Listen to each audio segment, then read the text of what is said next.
Welcome, ladies and gentlemen, to the beating heart of Aragon.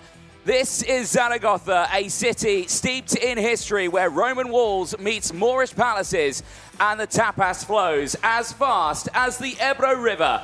But this weekend, we trade cobblestones for curbs, cathedrals for corners, as we're heading 30 kilometers north to the Zuera International Karting Circuit in Spain, a track known for its lightning-quick straights, sweeping bends, and a layout so wide it could host a duel between F1 cars and fighter jets, as it's one of the largest karting circuits in Europe. And this weekend, it plays host to round 2 of the IAME Euro Series, ready for the 3 classes, X30 Senior, Junior, and Mini, that'll be taking to the circuit this weekend. Myself, Anthony Jordan, and Andrew Mather in the commentary box for you. Andrew, certainly looking forward to this weekend, and as you can see from those live pictures, the sun is shining. Beautiful conditions here in northern Spain. Great to be back here at the Circuito Internacional de Zuera. We had 2 visits here last year. One of them earlier in the year when the wind was quite high. We, of course, had the IWF here as well in really tough conditions for the drivers. But yeah, perfect conditions at this time of year for this near 1.7 kilometre circuit. Anthony, I think we're going to have some really good racing here today. We certainly are indeed as well, and you at home can watch all that live action, so make sure you stay following all those social platforms, of course, Facebook, on Instagram, everything like that, and of course you can watch it live YouTube if we're watching it here, welcome, or on motorsport.tv as well, welcome to anyone watching from all over the world. But as you can see, the sun and the view from the commentary box is also a very nice one. It is a beautiful day, however, I might be having to dash on my sunglasses at some point over the course of the day because it is very, very bright out there. Like we're saying, races are going to be coming up very, very soon, and we are going to be kick-starting that one with Senior X30 qualifying heat A versus B. Usually, Andrew, we'd have to wait a few races or so before we get to the right into the nitty-gritty of it. But no, we're straight in with some of the fastest drivers from time qualifying. And Spain's home man, Patrick Ogrodovcic, was the man fastest overall in all of those qualifying groups, 3 of them in total. But we'll talk about that a little bit later on, because let's have a closer look at the circuit itself. The Circuito Internacional de Zuera, year of opening 2007. The event record obviously set by Patrick Ogrodovcic with that 102.416. Very, very quick time with that slipstream in that toe down that start-finish straight. The track is 1,699 metres long. It's 210 metres down the start-finish straight. It's at another 140 metres down into the braking zone at turn number 2. It's around 9 metres wide with a rough 2-metre elevation change around the circuit. It dips and dives in some parts, but it does climb at the exit of turn number 5 in towards turn 6. And that brings me on to those turns as well, because there are 15 of them, 9 to the right, 6 to the left. That does include the 2 hairpins out there of turns 4 and turns number 7. Each and every one of those corners provides its own unique challenges, but many of them provide unique overtaking opportunities. We see them in towards turns 2, 4, down into the hairpin at turn number 7 as well. We do also see them in towards the snaky section through 9, 10, 11, 12 and 13, right into that sector 3 before they then exit out of turn 14, and they are flat out from 14 all the way to the braking zone at turn number 2, and that means that those top speeds reach a dizzying 137 kilometers an hour down into that braking zone at turn number 2 with an average speed of 98 kilometers an hour as well. It's very fast, it's very flowing, it's very demanding on a driver, and for all of these drivers right now, it was all down to that qualifying, and speaking to a lot of drivers, they said, yeah, it was a challenge to get the lap in because the qualifying session's only 4 minutes long. You needed the perfect slipstream as well. Absolutely, and that's exactly what Ogrodovcic got yesterday. For those of you at the circuit, you'll have seen what's happened. But for those around the world, thank you for joining us here this morning in Zuera. Sector 3, that's where Patrick Ogrodovcic really got things right. Had a very good run through that qualifying session. Certainly did indeed. Well, engines fire up, drivers make their way out onto the circuit then for what is the first qualifying heat of the weekend. There has been no racing up until this point. It was only time qualifying yesterday, so if you are joining us here live from around the world, don't worry, you have not missed a single qualifying heat this weekend. So sit back, relax, and enjoy the racing you are going to see over the next couple of days. As the first race heads out on circuit, let's take you through that full starting lineup. It is Patrick Ogrodovcic on pole position. He'll be joined by Hugo Gelée of France alongside Roxanne Lantinga of the Netherlands joins Harrison Mackie on row number 2. A great qualifying for those two. Luca Horton and Luis Mas goes from row number 3. Marius Barryberg and Alex Pineda go from row 4. They'll have Mark Granada and Bertram Sash on row number 5. Andy Rattel and Eloy Gonzalez start this all the way back on the 6th row of the grid. Emanuele Liadakis and Mera Peldis go from row number 7. They will have Nicholas Hirsch and Luna Claret that will round out the first half of the grid. Row number 9, Juan Aluya and Adam El Bassioni. Zuera has a tendency to throw up quite a mixed-up grid, and there's an example of it. Championship leader Kevin Lantinga goes from row number 10. He's joined by Poland's Marcel Maciejewicz. Zach Green's back there as well on row 11. He's joined by Thomas Hansen. Nawin Natipanon starts on row number 12. He's joined by Raphael Boulard. Maxime Prudhomme and Alejandro Suarez go from row 13. On row 14, we find Nico Villa and Senna Munier. Row 15, Christian Caballero and Yanis Martin. It's a 32-strong field completed by row 16, Mikael Gurecki and Ireland's Rory O'Connor. Again, packed group of this one. 32 drivers in this race ready to do battle. And like we were saying, the fastest drivers from timed qualifying. And speaking for a lot of them, a lot has been happening with those drivers as well. Good morning, everybody. All RGMMC radio users and Zuera staff. Welcome to Zuera for the second round of the IAME Championship. Weather's looking good, the track's looking great. Stay safe and have a good day. Thank you. Nice of the morning message there from race director Martin Bean ahead of this one. Of course, plenty of staff out there. There are marshals spread out all over the circuit, officials around as well. Everyone keeping it a close eye on it, as well as in the background as well. Race control, Joanna Falcao, head of race control, joined by David Manchester and Sam Fisher, keeping an eye on the multitude of cameras that are out there.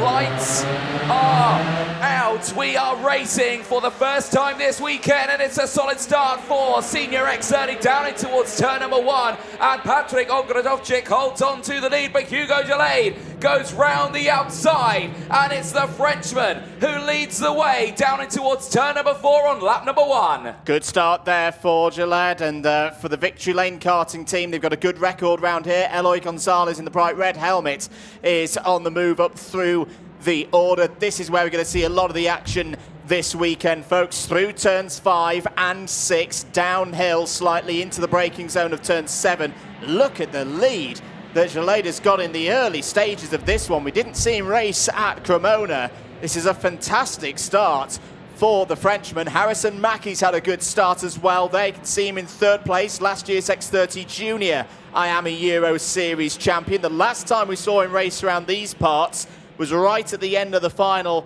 for IWF 2024. Things didn't go his way on that day, but here he is on the attack. He's going to work with Ogrodovcic at this stage of the race. The answer is yes. They've got to close that gap in. It holds at 0.6 of a second. And they will close that gap in, but as you see, Mackie's gone for the move. Has gone down the inside at turn number 2 and has got past Ogrodovcic. Now Roxanne Lantinga is going to have a go at it, and successfully does have a go down the inside at turn number 4 and gets up into 3rd place. Ogrodovcic, the pole sitter, now in the back of this trio, but don't be alarmed by that, Ogrodovcic fans, because this is the Zuera circuit. The slipstream is the most powerful thing, and Hugo Gelée may be in the lead right now, but now he's got Mackie behind, knows this circuit very well, is closing in. The gap is already down to 0.3 of a second, and they haven't even got to the slipstream part of this lap. No, not yet. It's been good work by Harrison Mackie through the middle part of this circuit. You can see him closing in now. He's going to get a big tow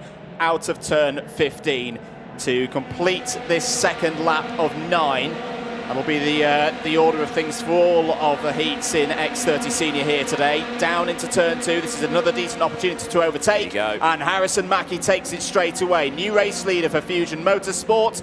Driver 221, Harrison Mackie. Yeah, good chance that was. No needed to waste any time. Had the quickest lap on that last one. Utilised that slipstream beautifully. That's a relatively quick time as It well. is, yeah. Very low 103 for Harrison Mackie in this early stage of the race. And of course, these tyres will have only done time qualifying at the beginning of the weekend. So, you know, they've had a little bit of work to do for those ones. But, you know, like we were always saying, it's always about this slipstream here. It's always about that toe. No one can really break away here at this circuit. It always promotes close racing. It's why I am a big fan of this circuit. It's one of the contributing factors why drivers probably don't like this circuit. It's because they can't get away from anyone. They know they're always going to have a tough fight. But let's see what happens here, because you can see how Mackie's managed to break away on that infield section. Has he done enough here to try and hold off the rest? Well, Lantinga and Ogrodovchik are going to try and go through, but only Lantinga goes through.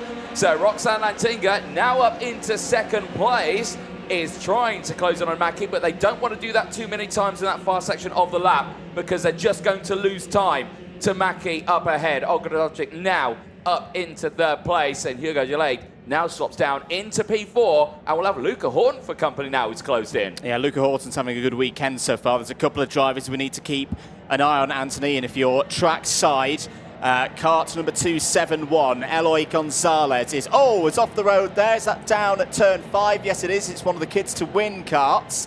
It's that Caballero, I think it was, and I think that was in a bit of a situation with Nati Panon there. They were fighting over 23rd place. Moving in the opposite direction, Eloy Gonzalez up 6 places, though there or thereabouts in the 271. Andy Grattel is on the move as well in one of those silver, grey and yellow Pantano machines. Also, championship leader Kevin Lantinga, famed for his overtaking ability in the 2024 season. It's serving him well right now. Yes, he'll need to do more. He'll need to almost be in damage limitation mode at this stage of the weekend, but Kevin Lantinga is up to 11th. Meanwhile, move for third place. Gelade back down the inside of Ogrodovchik. Ogrodovchik holding on to 4th place for now, Anthony. This is quite an unusual tactic that we're seeing from these drivers here. They are squabbling for like 3rd, 4th place at the moment. It's bringing everyone in behind. Eloy Gonzalez also there. There's Luca Horton going down the inside now. Patrick Ogrodovchik. Now he will have Eloy Gonzalez right on his case there on that Birilat machine just behind. Luis Mas is there. You've got Andy Rattel, who is closing in. Marius Barryberg, Emmanuel Iliadikis. They're all fighting for this, you know, top 5 area, but they're not gaining on the race leaders, and that's what you want to do. The person who is gaining on the race leader at this moment is Roxanne Lantinga. They're in 2nd place, and got that gap. Currently is holding nicely at 0.3 of a second, but watch the slipstream, watch the toe. Right on the rear bumper now on the exit of turn 2. Yeah, good stuff at the moment from these drivers, particularly Eloy Gonzalez, who's going to have a look down the inside of Horton for 4th place. That's nicely done. Meanwhile, back at the very front of the field, there is your 1, 2, 3. Mackie, Lantinga, Roxanne Lantinga, and Hugo Gelade. Been impressed with how Hugo Gelade's built back into this race, Anthony. On laps 2, lap 3, it's looking a bit weak. Didn't look like he had the power, slipping down the order, but he's got a bit of a second wind here in the first heat of the day. Meanwhile, notification from race control, kart number 319. Yanis Martin. Yanis Martin under investigation. Yeah, indeed. So potentially causing a collision out there. So we'll keep a very close eye on that one as it goes on, because of course any warning flags that come out in this is an automatic intermediate 5-second time penalty that gets applied during the race. Eyes on this though, Andrew. This is looking pretty interesting here. We're on to lap 7 and it's going to be a change for the lead. Roxanne Lantinga right to the front of the field here, but not for long, because Mackie sends it back down the inside. Now goes wheel to wheel with Hugo Gelade for 3rd place. But no, Roxanne Lantinga holds onto it as they navigate around this long, sweeping turn number 5. It is a fabulous corner, that one, isn't it? It is indeed. This is a continuation of what we saw a lot in 2024 in the junior categories, both at the national and continental level with Harrison Mackie. We know how quick he is, we know how talented he is, and we know he's got that good backing from the Fusion Motorsport team. But at the start of his racing, he likes to be at the front. You know, see there, Lantinga went through, Mackie immediately responding into the first of the hairpins. This is his style. He likes to control things from the front of the field. 2 laps to go, though. And look at the pack closing in behind as well. Eloy Gonzalez from Monland Motorsport there in 4th place has got very good race pace here. Mackie feels the need to defend into turn number 2. Lantinga holds 2nd place side by side for a moment there between Jalaid and Gonzalez. This is a properly good first heat of the weekend. Jalaid's down the inside of Roxanne Lantinga. She's out on the grass a little bit. Is going to lose 3 or 4 places in all of that. And keep an eye on Mas there as well in 5th place, who's had some good pace in this race. It's only gained 1 position from where they started.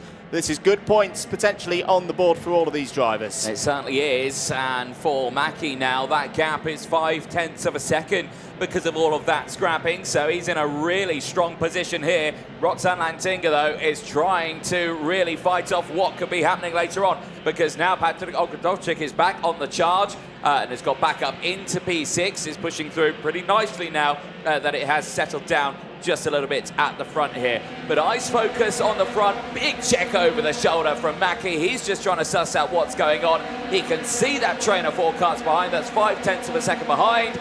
Will there be any closer going into this one? I don't think so. I think they're thinking, right, who's going to get 2nd, who's going to get 3rd, who's going to get 4th, who's going to get 5th? Gonzalez down the inside takes 2nd place. That's 2 great moves from Eloy Gonzalez in the space of 2 corners. I did see a yellow flag out. I couldn't quite tell whether that was at Marshall Post 4 or 5. They're pretty close to one another as they go around this infield loop. We are on the final lap here. The first race of the day for X30 Senior. Still some things to be discussed here in spots inside the top 10. Kevin Lantinga's joined the back of the top 10. He's not part of this group. He's 3 seconds down the road. Oh, that's a forceful one from Roxanne Lantinga, and the 274 of Mas is having trouble here, trying to go side by side with Andy Rattel. But for Harrison Mackie, very good start. Had 8th in the championship before this round and gets his 2nd round off to a nice start indeed. Wins by 1.3 from Eloy Gonzalez. That's a good sign for the Spaniard. Race pace strong there, up 10 places. Luca Horton will be happy with 3rd. Hugo Jalaid, Roxanne Lantinga and Patrick Ogrodowczyk all completing the top 6. Nice little race there. I can imagine that Harrison Mackie will be a fan of that one.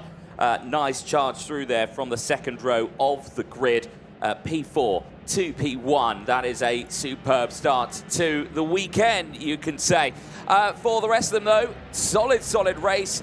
Nice and exciting. That's what we like to see at the start of these race weekends. Close, hard racing from the drivers. And once again, the Zuera circuit providing really close action there, because it's not only the fact that you can get the slipstream, it's wide as well. You can get those side-by-side moments around the lap. It's one of those circuits that if you've had a bit of an iffy qualifying, which is it's very easy to do because it's so hard to get your positioning right, the balanced side of it is you can overtake round here. There's plenty of opportunities to overtake, as we've just seen there. There's the provisional results from the Groups A versus B qualifying heats. Mackie from Gonzalez, Horton, Jalaid, Lantinga, Roxanne Lantinga and Ogrodowczyk.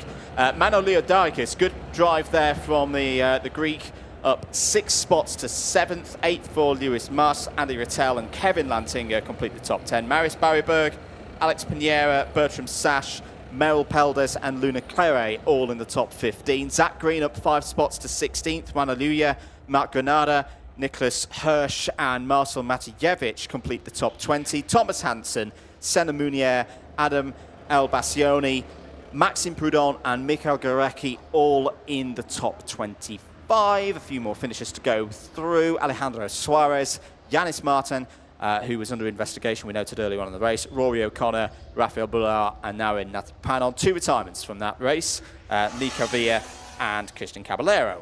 Highlights from that race. Solid start for the field. Solid start for Hugo Jalaid as well. Watch this. So Patrick Ogrodowczyk initially gets the good start on the inside row, but was able to manage that speed right round the outside. Was Hugo Jalaid managed to get the jump on the braking, down in towards turn number 2, immediately striking into the lead, but then fell into that dilemma, opened up a gap at the start of a race, knowing that the drivers behind were going to somewhat work together with each other to close that gap in. They did do that, And then for Hugo Gillade, unfortunately, it ended up dropping down to P4. This was Mackie, who had closed in, wasted no time as well, got the fastest lap of the race on that lap as well. It was a very low 103, and that's purely down to that slipstream effect that you would have on the lap, and Mackie immediately going for the lead. Roxanne Lantinga as well, solid drive in that early stage of the race. Really impressed with the racecraft out there from all of these drivers, just showcasing that they can go for these moves, they keep it clean, and they just have some nice, fair racing out there, and that's what we like to see in the IAME Euro Series. This moment here, down the inside, solid move for the race lead from Lantinga into P1, then just left that door open a little bit later in the lap, and that would allow Mackie to send it back through. And again, that just kept everyone into play. Eloy Gonzalez was able to really get involved in that one, and that's probably actually my most impressive drive in that one. 10 places gained and finishing in P2 because of this very move. Yeah, that was the one down the inside of Gillade into turn number 3, further down the field. This was a close moment between Roxanne Lantinga and then another close moment. That was Mano Leodikis in the Zanki Motorsport 340, all with Lewis Mars. But a good victory there for Harris and Mackie. I'm sure they've been thinking about the tactics overnight, the fact that in the top 5 he was the best performer from the first round of the year at Cremona, and continuing to run with the good form that we've seen so far from him in his debut year in the senior category. We stay with senior for this next race. It's the turn of groups C and D to get their qualifying heat campaign going here this weekend in northern Spain. 9 laps to decide things for this grid, Anthony. Yeah, certainly so, and you can see the grid there lined up, ready to go for this one. This race due to start at 10:50, which is in around about 3 or so minutes time, and there you can see your man Sam van der Heijden, brilliant run in timed qualifying, and so far relatively decent start to his 2025 career as well. Plenty is happening. Front row start for him. This is what he had to say after that time qualifying session.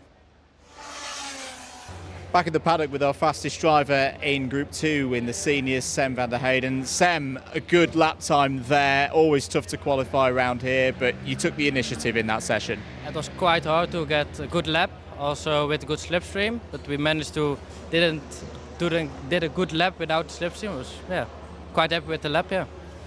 How much on the tactical side do you think over things with your mechanic beforehand, or do you kind of make it up as you go along as these groups go through?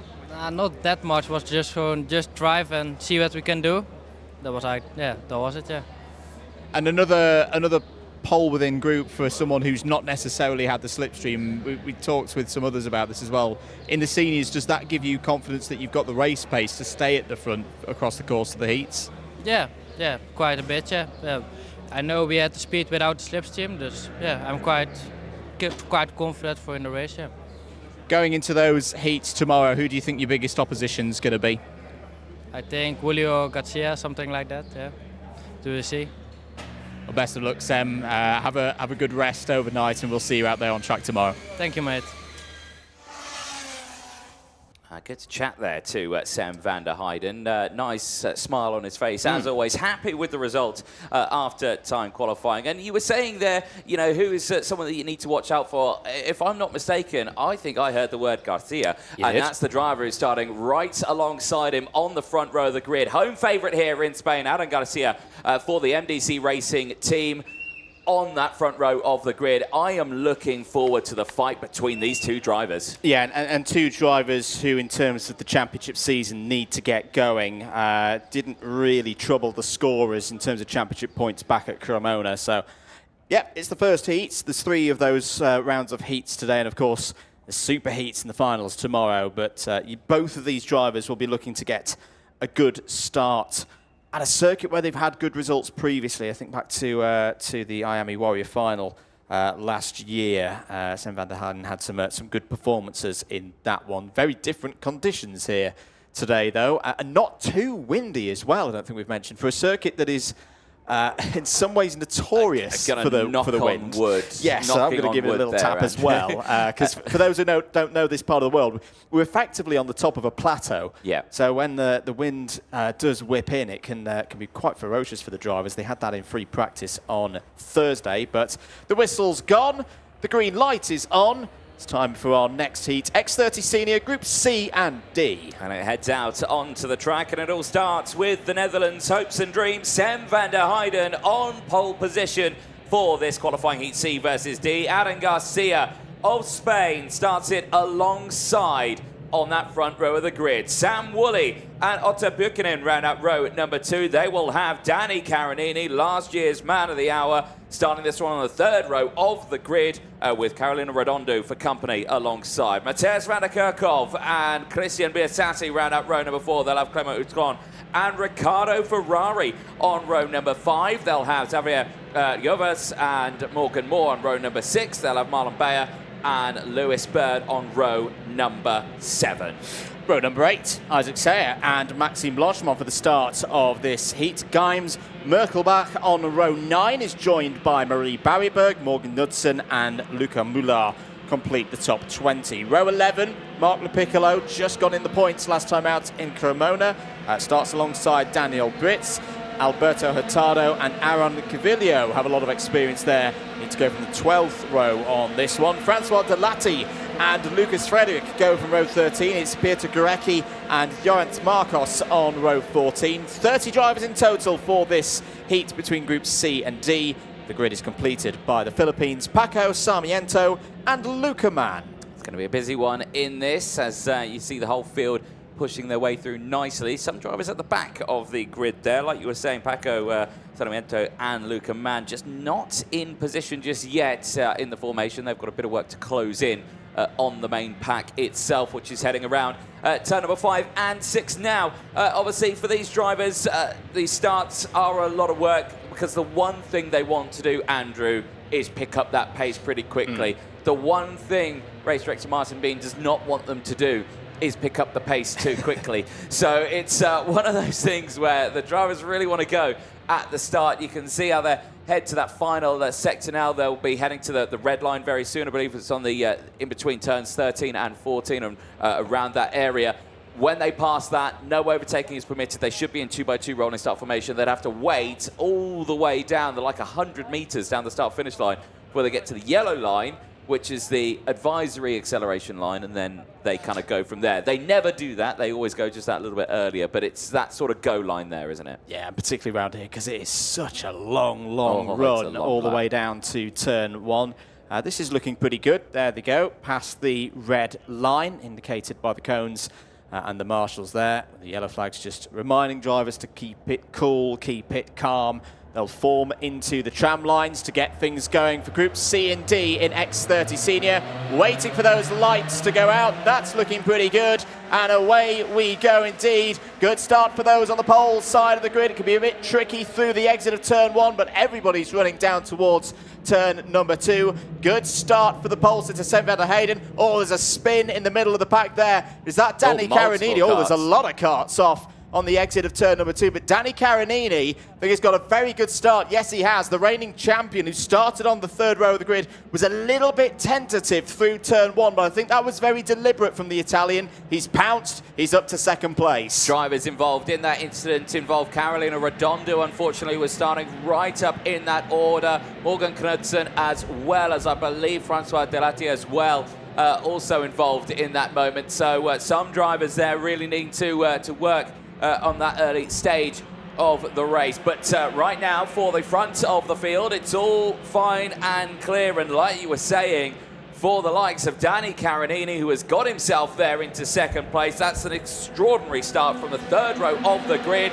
He's got the slipstream, he's got the tow, he tucks in behind the steering wheel, and watch him, by the time you get in towards turn number 2, he might even go for that move, but not this time. Stays in second place, and that I think is quite smart, because he can see right behind Sam Woolley and Aaron Garcia are right there ready to pick up the pieces, but he's not waited too much longer, because he's gone round the outside at turn number 4, and that's an absolutely extraordinary move. And Danny Caronini now leads the way, and Sam van der Heijden now has to deal with Sam Woolley and Aaron Garcia behind. That's good stuff from Danny Caronini. I'm already getting a little bit of deja vu back to round 1 in 2024, when Danny Caronini through these heats was absolutely awesome in the X30 Senior category. Of course, went on to win the championship in that dramatic final in Belgium later on in the year. Meanwhile, further back in the pack, Is that Christian Biasate coming through in the TB cart? Yes, it is, in the 2:27. The driver there, one of the team leaders for TB kart, needing to make positions in the early stages. Round to complete lap number 2 then. It's Karanini from Van der Heijden and Aaron Garcia in 3rd place.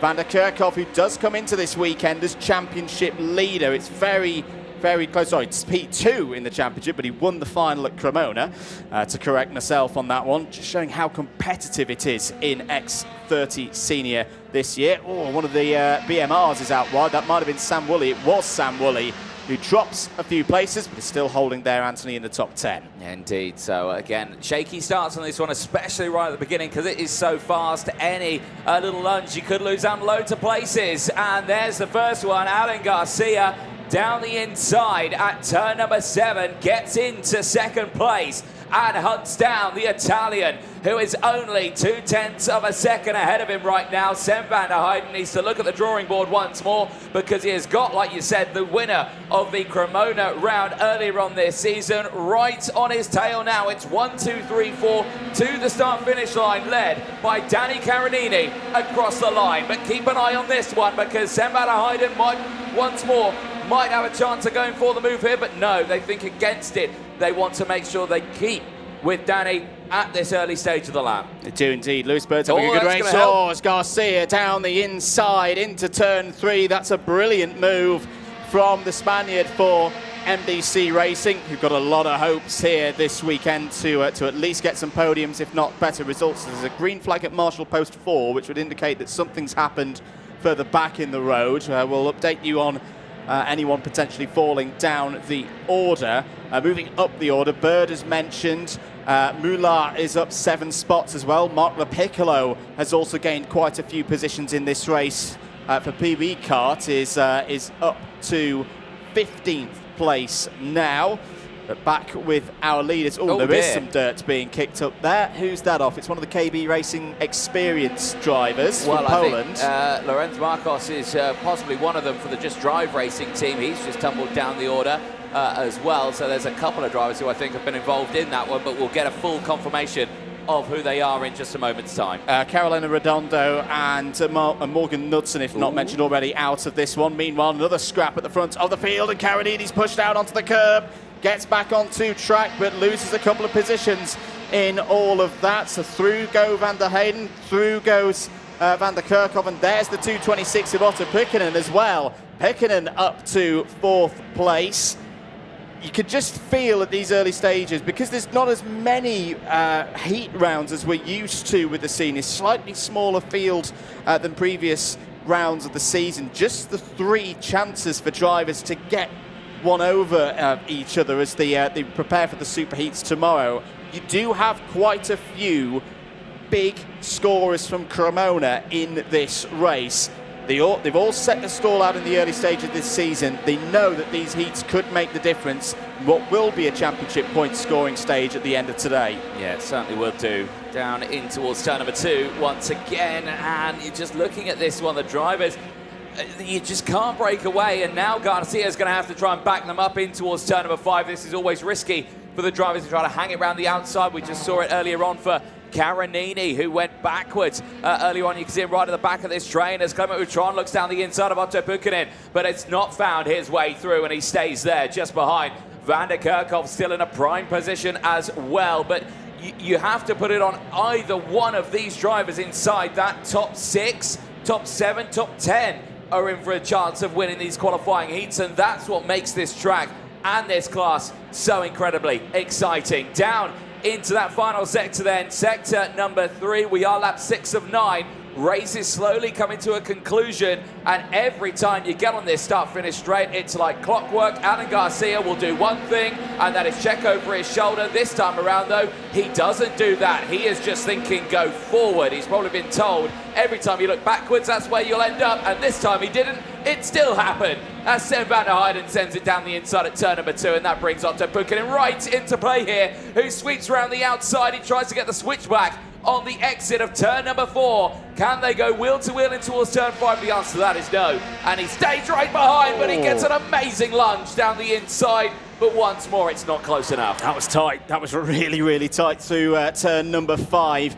Van der Heijden, Garcia and Pukkinen doing very, very well not to have an incident there. Garcia's trying to draw alongside out of 7. That'll be a big move round the outside if you could do it. Oh, there's a touch, dear. 2 touches between the two of them. Pukkinen's blocked in the middle of the road as well. Van der Heijden holds on to the lead. I thought Aaron Garcia was going to go round the outside out of turn 8 there. My oh my, this is quite a heat to begin things for groups C and D. Here comes Garcia again, down the inside into turn 1, flat out through that right-hander. Great stuff as once again the Spaniard hits the front. Yeah, this is great racing here. Really, really close between these drivers, and Sam van der Heijden on Pukkinen.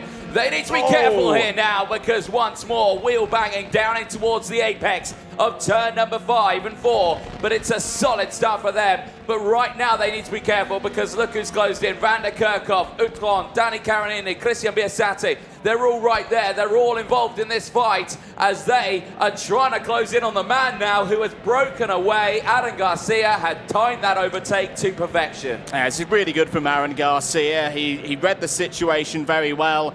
Unless he makes a mistake, I reckon he's gone now, even with a lap and a half of this heat to go. It is an almighty scrap going on for 4th place as well. Clement Lutron in the Dream Racing 205 has come back through again, and like we said with Eloy Gonzalez earlier on this morning, that's a good sign for one of the favourites here this weekend, and he's got good race pace as Danny Caronini hops front axle up in the air for a moment there. Biasati takes advantage of it round the outside to take 5th place, but that is a scary moment into the fastest part of the circuit, Anthony. It certainly is. Remember, they top out around 137 kilometres an hour around this track, even in the direct drive class. That's incredibly quick. And right now, for Danny Caronini, it's all about just trying to get this kart to the end of this race, because that took an almighty knock there on that start-finish straight. But crucially, at the front, someone who is seemingly unaware from all of this unfolding. Right behind him is Aaron Garcia, who at this moment has broken away by 1.7 seconds as they continue to fight in the background there. Johannes gets the move done on Danny Caronini, and he's gone ahead. The Otto Pukkinen and Sam van der Heijden battle, that's still raging on. But Aaron Garcia of Spain, first race of the day, and he gets a qualifying heat win. And that will look very nice on the resume going into the rest of the races this weekend. That's a big one. That's a really big one for Aaron Garcia when you take into consideration some of the drivers that he's just beaten there. Your likes of Pukkinen, Utron, Van der Kerkhoff, Biasati, Caronini. These are all drivers that I would expect to see at the very sharp end of the field come Sunday afternoon for the final. So Aaron Garcia showing once again why there's a lot of confidence in the MDC Racing awning this weekend. We saw some really strong speed on Thursday in free practice. We saw it again yesterday in timed qualifying. Aaron Garcia is going to be one to watch. That, of course, brings the end of the first round for X30 Senior. So Garcia and Mackie will be at the top of the table on 50 points apiece. Again, just as a reminder, if tiebreakers are required, we go back to the TQ classification from yesterday. So Garcia would take that at the moment over Mackie. Pukkinen and Gonzalez on 44, Van der Heijden and Horton on 41, Jaladen Utron on 38. That completes the top 8, but still 2 rounds of heats to go. And as the drivers come into the pits, just to run through the provisional order in full, Garcia from Pukkinen, Van der Heijden, Utron and Van der Kerkhoff in the top 5. Biasati, Joveras, Caronini, Sayer and Woolley all in the top 10. Morgan Moore, a bit quiet there in 11th place ahead of Lewis Bird, Mark Lepiccolo, Marlon Bayer and Luca Muller all in the top 15. Daniel Britz, Riccardo Ferrari, Maxime Blanchemont, all in the top 20, completed by Mary Barryberg and Lucas Frederick. Aaron Cavillo, Pietro Guarecki, Gimes Merkelbach, tough race there for Merkelbach, down 6 spots. Alberto Hurtado, Paco Sarmiento, all in the top 25. Luca Mann, Jorens Marcos and Francois Delassi, the last of the 28 finishers. 2 drivers who weren't there at the end of the race, weren't there at the start of the race as well. Carolina Redondo and Morgan Knudsen. And that's a tough one for Carolina Redondo, because started this one on the 3rd row of the grid. and unfortunately going backwards in that one. So there you can see live feeds down in the likes of Parc Ferme as they head in towards the technical area. Of course, these carts do need to be checked over to make sure everything is good. But as you can see, for these drivers, it's just a case of job well done, Fernando Garcia.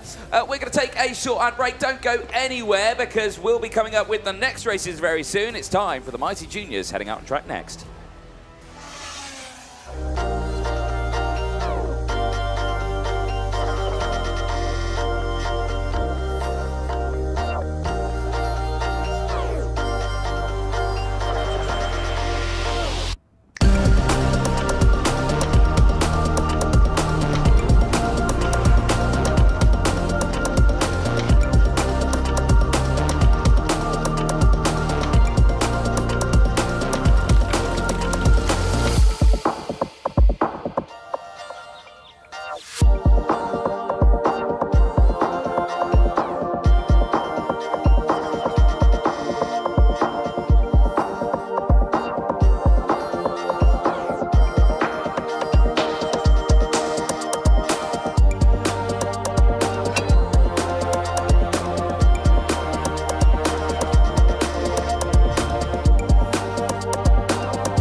Welcome back, ladies and gentlemen. If you are only just joining us, you are watching live coverage of the 2025 season of the IAME Euro Series. We are live here at the Zuera circuit. You've just missed out on some senior racing if you're only just joining us, but don't despair because you're just in time for the juniors to head out onto the circuit for their first round of qualifying heats. And what a start to the weekend for one young German driver, Elias Ebersdobler of Germany.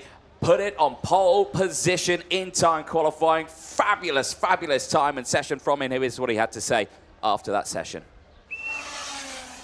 Well, round two here for the IAME Euro Series at the Zuera circuit, and for Germany, Elias Ebersdobler, congratulations. Fastest in group, but qualifying for the juniors is not over just yet. But tell us, how are you feeling? What a time that was at a very low 104. Yeah, very good lap. I feel great. Talk us about this championship so far, of course, and this season for you. Plenty of good racing has been happening. Second in Germany, now racing here on the European scene. Are you ready for what is going to be happening across this weekend? Yeah, I hope, of course, first place. So, yeah, it's not easy because of the toe, but yeah. With that toe, when it comes to the racing then, is that going to make it a little bit more difficult then for you in the races? Are you worried about that toe, or are you just going to be thinking, let's just drive ahead from the rest of the field? Yeah, I think it's difficult because, yeah, it's just not easy. but yes, I hope it's gonna be good. Excellent. Well, congratulations. Well done. We will see you out there in those qualifying heats. Thanks. And those qualifying heats are coming up right now as engines have fired up and drivers have made their way out onto the circuit for their formation lap for qualifying heat A versus B for the juniors. And let's take you through that full starting lineup. Elias Ebersdobler of Germany starts alongside Switzerland's Dan Allemann on the front row of the grid. Roc Pinheiro of Spain and Finlay Lyons for the United Kingdom. They start from row number 2. Current championship leader, though, Riley Cranham for the United Kingdom starts this one on row number 3, and we'll have Daniel Tabuga alongside Spain on that third row of the grid. Mateo Melis and Max Endicott go from row number 4. They'll have the likes of Suzuka Maeda of Japan and Denny Babacek on row number 5. Elvis Karakauskis and second in the championship, Jesse Phillips, also of the United Kingdom, starting this one on the 6th row of the grid. Second half of the field for the first heat in X30 Junior. Matteo Peruccio and Alex Martinez go from row 7. It's Egor Ivanchenko and Max Ewell starting on row number 8. Gabriel Benecki starts on row 9. He's joined by Ivan Gonzalez, Nilas Malik and Jograna complete the top 20. Aurelio Gustinelli and Rafael Zanask starts on row 11. 24 drivers in the field, completed by row 12. Luxembourg's Matis Mush and Spain's Peter Sarkisian.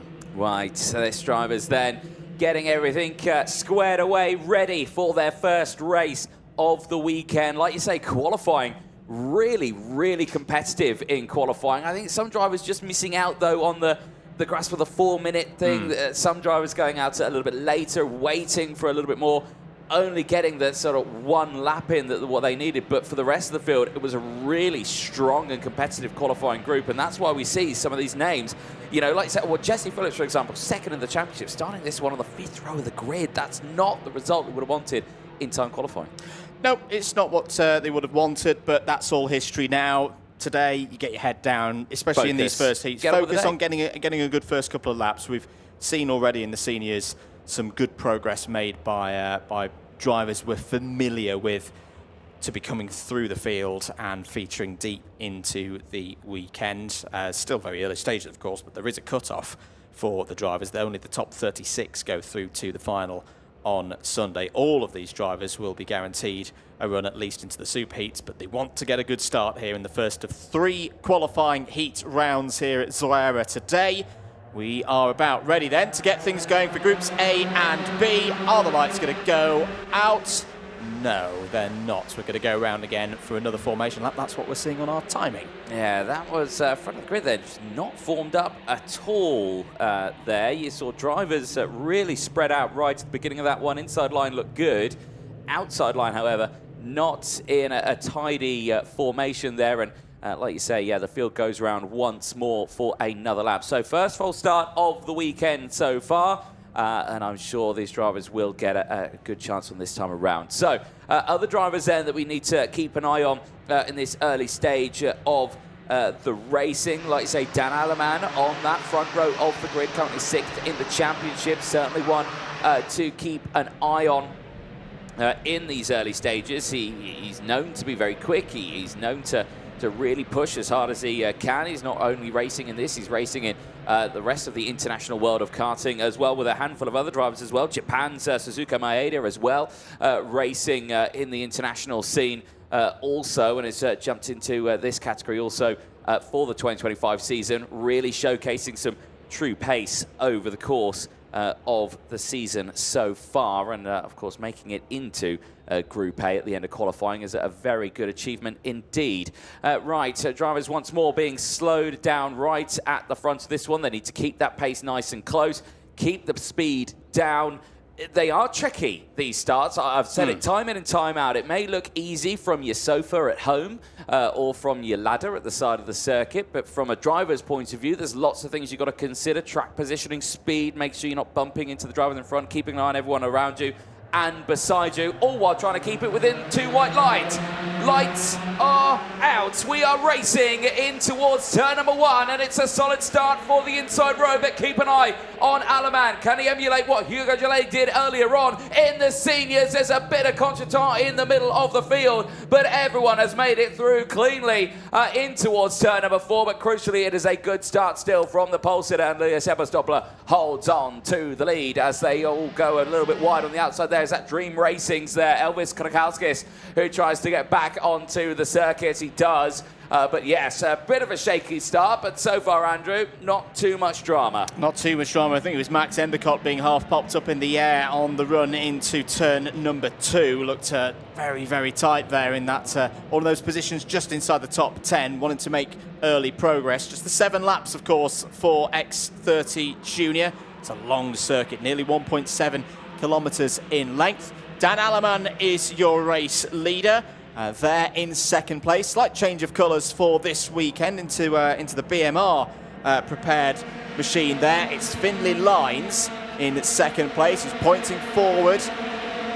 Very busy seasons so far for all of these drivers. And Riley Cranham's there as well in third place. It's the most experienced driver at this level in this top 3. Cranham slips through into second place behind Finlay Lines, who hits the front of the field, but for how long? Not very long at all. There goes Cranham down the inside into turn 3. It's British 1-2 at the moment in the early stages of this heat. Yeah, Cranham's going to be the one to beat this weekend, no doubt about it. His 2025 season and campaign so far has been absolutely astonishing.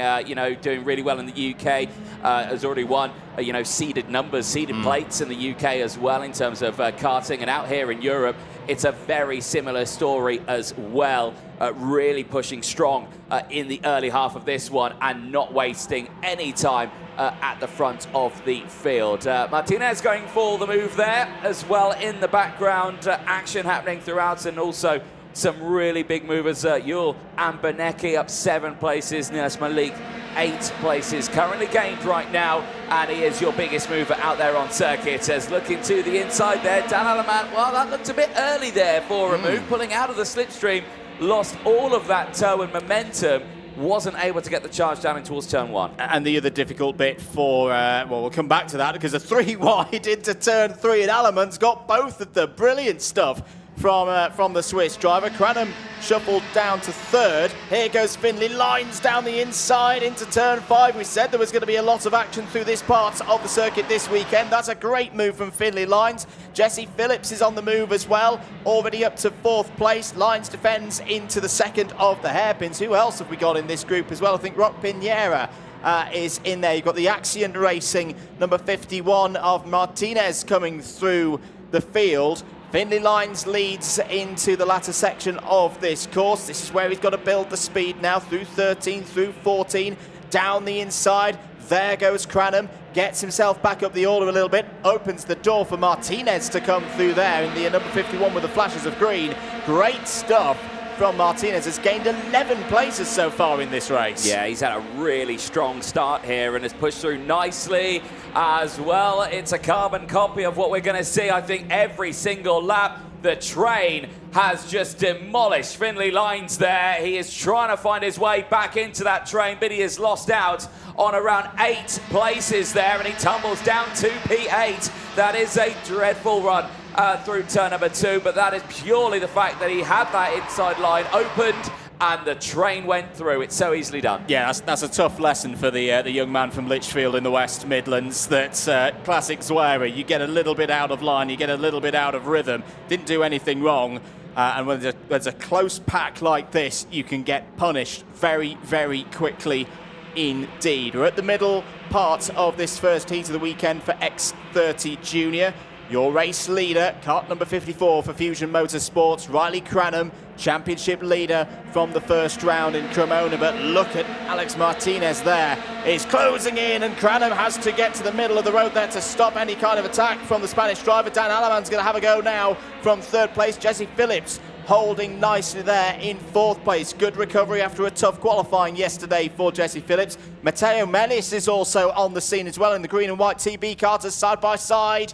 Go Alaman and Martinez. Martinez drops to 3rd place This is a properly boisterous first race of the weekend, but it is X30 Junior. We wouldn't have it any other way. No, we certainly wouldn't, but they do need to start being careful here now, does Aleman and Martinez, because they are losing a slight touch there with Riley Cranham. You would think when it gets back on the start-finish straight, it would close up, but trust me, you can lose so much time in that infield sector that even someone who is leading the way and does have a bit of a gap might not be caught by that toe, might not be caught by that slipstream, but the gap's only 0.3 of a second, so I think they'll be all good if Martinez can push Aleman here to that rear bumper of Riley Cranham across the line. They will go on to lap number 6 now of this race, and still you can see these drivers all fighting for position, and Cranham crucially goes defensive. It brings everyone back into play once more as Martinez tries to go around the outside at turn number 3. Not close enough as Aleman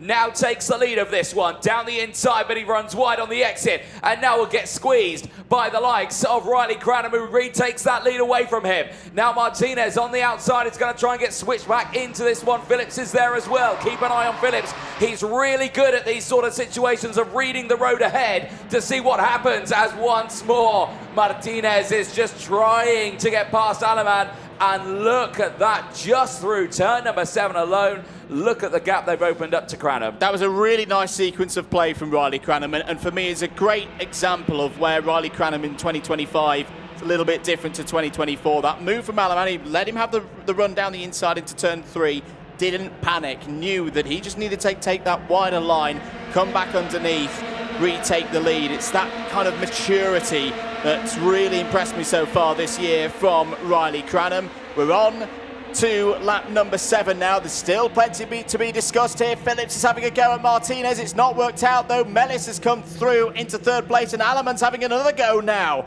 at Riley Cranham. The race for the lead is not done here at all, as it's 3 wide in the background. I think we may have lost Alex Martinez through turn 2 there. He is, man, sends it down the inside at turn number 6. That's a beautiful move. Carried the speed around that long sweeping turn number 5. Planted it on the apex at turn 6 and took the lead away. I don't think Cranham's going to have anything in the bag here to claim that one back, apart from maybe a run to the line as they're going into that final sector now. There's only a couple of corners left to go. Dan Aleman from the front row of the grid, 6th in the championship, is going to start his day strong in the Junior X30 category. To the line, it's Switzerland on top ahead of Cranham. Phillips takes 3rd ahead of Rockpinier. Finley Lines takes P5. It was a close fight there for 3rd place downwards, but that is a very, very exciting opening race for Junior. Just like we said with Riley Cranham and how he's matured into this 2025 season, fair play to Dan Aleman there. I think if it's a 2024 race with Dan Aleman, we see him at the front early on, have an attack from others in the second half, he would have faded backwards, but he's dug deep there. Some good racecraft back through the field. That's a win for Spirit Karting to get them going in X30 Junior, and also a sign to Riley Cranham that he's not going to have everything his own way this weekend. No, certainly not. The fight is on then between these drivers, as we will see the juniors coming out very, very soon for their next race. That will be the likes of groups C versus D. But for these drivers here, Andrew, solid start for them, and for Dan Aleman, nice chunk of points go to him. Cranham and Phillips finish 2nd and 3rd ahead of Rockpinier, Finley Lines, Matteo Mellis. Denny Babacek from Alex Martinez dropping down to 8th place on that final lap. Maxiel and Max Endicott round out the top 10. Daniel Sabugo of Spain finishes that one in 11th place from Elvis Karkauskis. Lilius Ebersdobler dropping down to 13th place. Not the start he would have wanted. No, but still another 2 opportunities from the front of the field for Ebersdobler to get points on the board. Nilas Malik, Gabriel Benecki, they were both in the top 15. Susk Almeida in 16th place ahead of Jurgrana, Matteo Peruccio, Peter Sarkeesian and Aurelio Gustinelli in the top 20. Rafael Zanask in 21st position. 22nd was Egor Ivanchenko. Matis Mush and Ivan Gonzalez completes the 24 finishers. Everyone who started the race finished the race, no retirements. The best start of all there for Switzerland's Dan Aleman, who'll go through onto the weighbridge. Let's have a look at some of the highlights from that first heat of the weekend for X30 Junior. This was your race start. Decent start for pole sitter Erbers Dobler. Decent start as well for Aleman from the outside. Often a difficult place to be here at the start at Zuera. Round the outside through turn 2. That was magnificent stuff from Dan Aleman. Finley Lines had a good start as well. Elvis Krasauskas was often in the grass but able to recover. In the end would return to 12th place. Finley Lines went for the move on lap 2 down the inside of Aleman. Cranham would follow into 2nd place. But such is the lives here of racing drivers at Zuera. Things changed very quickly indeed. Cranham down the inside of Lines to take the lead by the time they got through turn number 3. A little bit further back in the field. Very impressed with the run for Alex Martinez in that one. Anthony, yes, not quite the finishing results that he would have wanted, 8th place, but that was still a gain of 6 from where he started. No, certainly so, and really showcasing some, well, I think some good racecraft in the early stage of this race. Of course, clearly a fan of the circuit, knows its little quirks here and there where you can really gain some good pace in this one and get those overtakes in. You could just see him there on the Axion Racing machine, just trying to push through. And again, look at the exit that he can get there out of turn number 14, able to get on that power, utilizing that sort of NASCAR effect, the slipstream, the toe that you get down that start-finish straight and getting up into that fighting end. And actually did maintain that position for quite some time as it all started to, like you say, kick off in that background. But not only just getting up into that position, but having the gusto to actually going for the race lead as well. This was great stuff from Dan Aleman. I'd say he fell down to around 5th place in the middle phase of this race, and I think if it's 2024, you see Aleman continue to fall down the order, he would let his head drop at times. Not in 2025. This was a hard-fought race. This was his battle with Cranham on lap number 6 to try and take the lead. But he didn't give it up. That was the moment for Martinez, just running a little bit deep through turn number 2. Lost out in some positions there with Jesse Phillips. And again, Dan Aleman, he just kept coming back and back and back. That was a lovely bit of positioning on the road through turn 6 past MP5. Cranham gave him the space. Aleman takes the win and the 50 points. We'll see in a few moments' time after Group C and D who will join the Swiss driver at the top of the intermediate standings after round 1. He certainly will. We're going to take a short ad break. Don't go anywhere. More juniors coming up next. Well, these drivers that you can see there on your screen for this one, you can see that it is qualifying heat C versus D that is coming up next. Mini X30 will be coming out after this one for their 2 qualifying heats. Then we do go into a lunch break. After that, back with all the action. Like you say, seniors back out next with 2 of the races, juniors, minis, and then all the way through. Now we will take a short ad break, so don't go to where juniors are coming up next.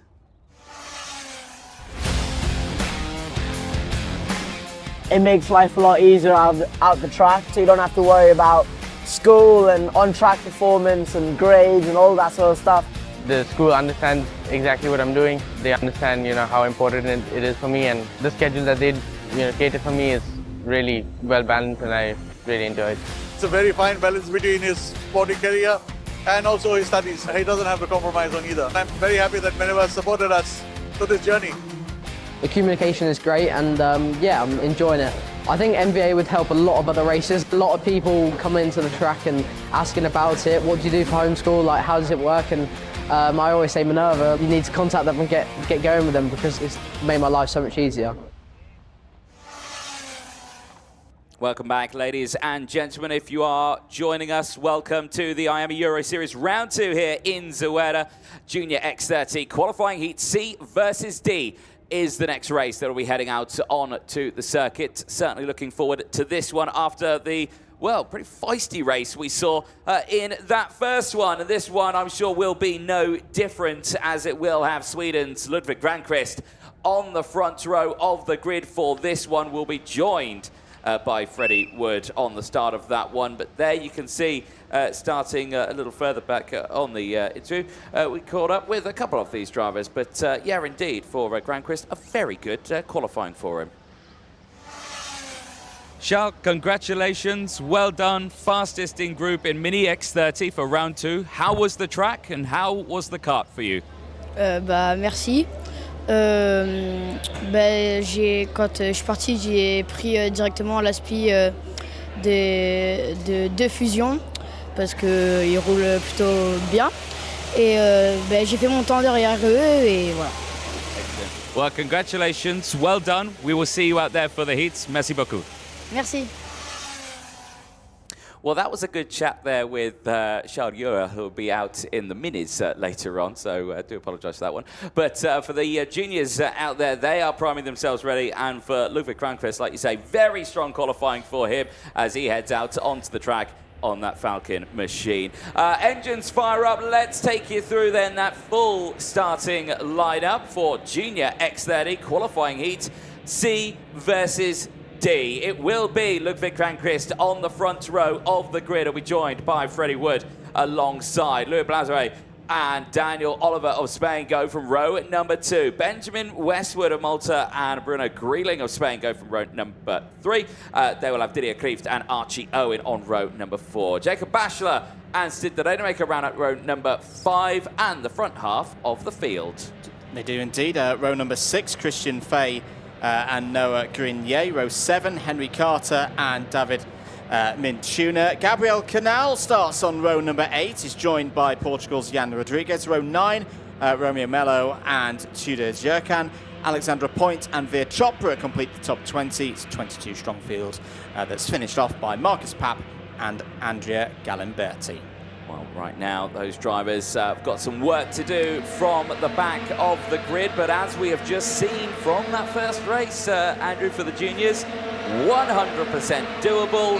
This circuit promotes a driver to fight through that field, and that is what we love about this track. And for the drivers at the front, it's just a case of keep everything controlled now and just try your best to not leave a huge gap on the inside open. I think the difference with this one, as I said, we've had some jumbled up grids in terms of the form book from before this weekend. When I look at the front 4 in this one, Ludwig Cranquist, very good record round here. Yes, it's just taken that step up into junior, but the last time we visited this part of the world, second place in the IAME Warrior final in X30 Mini at the back end of 2024. Freddie Wood reckons he would have had qualifying pole had he not had a little bit of an issue on his last lap. So he's full of confidence there, second on the grid.